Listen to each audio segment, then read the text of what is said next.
देश में पहली बार इच्छा मृत्यु का मामला सामने आया है, जिसमें हरीश राणा की मौत हो गई। बताया जा रहा है कि वह पिछले 13 वर्षों से कोमा में थे और जीवन रक्षक उपकरणों के सहारे ही जिंदा थे। परिवार लंबे समय से उनकी स्थिति को देखते हुए इच्छा मृत्यु की अनुमति की मांग कर रहा था। करीब 13 दिन पहले सुप्रीम कोर्ट ने सभी पहलुओं पर विचार करने के बाद इच्छा मृत्यु की इजाजत दे दी थी। अदालत ने मेडिकल रिपोर्ट और परिवार की सहमति के आधार पर यह फैसला सुनाया। इसके बाद तय प्रक्रिया के तहत जीवन रक्षक उपकरण हटाए गए, जिसके बाद उनकी मृत्यु हो गई। ये मामला देश में इच्छा मृत्यु को लेकर एक महत्वपूर्ण उदाहरण माना जा रहा है। इससे पहले भी इस विषय पर कई बार बहस होती गई है, लेकिन इस तरह का मामला बेहद कम सामने आया है। इस घटना के बाद फिर से इच्छा मृत्यु, मानवाधिकार और मेडिकल एथिक्स को लेकर चर्चा तेज हो गई है। इमोशनली बहुत टफ है, क्योंकि अपने ही बच्चे को अपनी आंखों के सामने मरता हुआ देखना किसी भी पेरेंट के लिए अच्छा नहीं होता।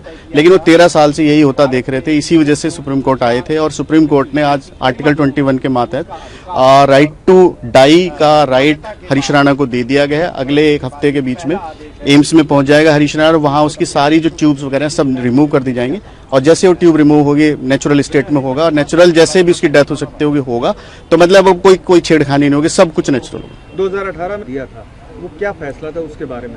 कॉमन कोज में गाइडलाइन बनाई गई थी कि अगर पैलेटिव स्टेट में है, कोई 100% नॉन मूवमेंट में है, तो उसको कैसे ट्रीट किया जा सकता है, कैसे उसके साथ बिहेव किया जाएगा, क्या डायरेक्शंस थे, वो गाइडलाइन दी गई थी। यानी कि एक्टिव यूथेनेशिया नहीं था, पैसिव यूथेनेशिया। तब भी पैसिव ही था। पूरी दुनिया में भी एक्टिव बहुत ज्यादा पॉपुलर नहीं है, पैसिव ही है और वो भी बहुत थोड़ा सा।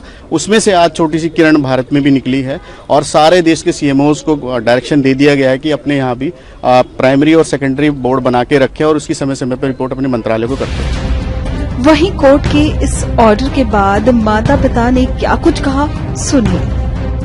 परमात्मा का धन्यवाद करता हूं, जो हम करने जा रहे वो हुआ है, वो हम चाहते थे। ऐसे ही हमें न्यायाधीश टकरे जिन्होंने वो जजमेंट दी। 3 साल हो गए लड़ाई लड़ते हुए।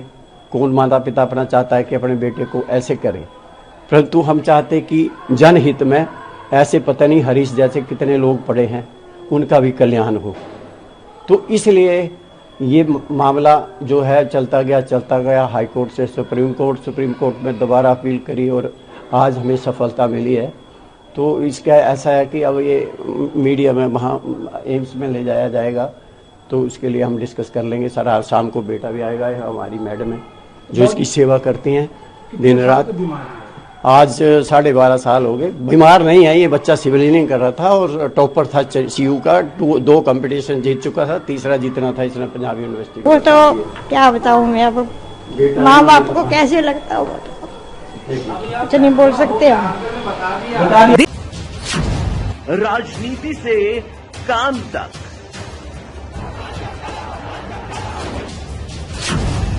अपराध से अंजाम तक,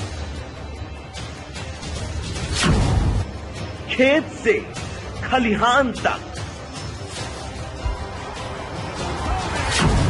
खिलाड़ी से मैदान तक,